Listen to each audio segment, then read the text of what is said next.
how we can draw and paint an ice cream. Let's draw an ice cream.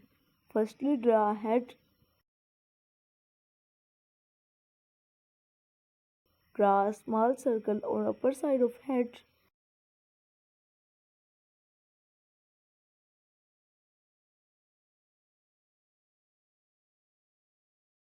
and four circles on lower side of head.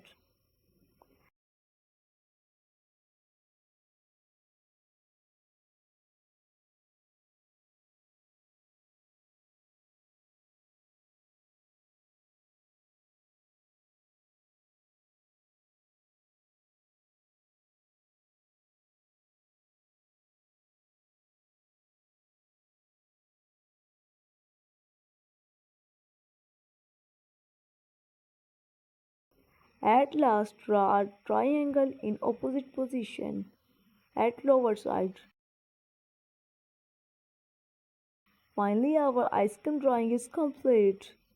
Now we will do colors in an ice cream. We are doing orange color in a head, red color in a upper circle, purple color into lower side of circle, and green color into lower center circle.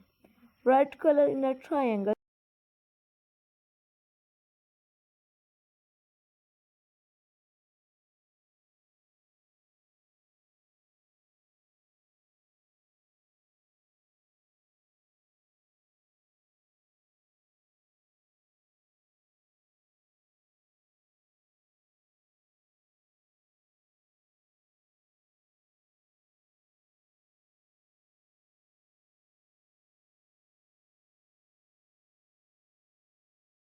Finally, our ice cream drawing is ready.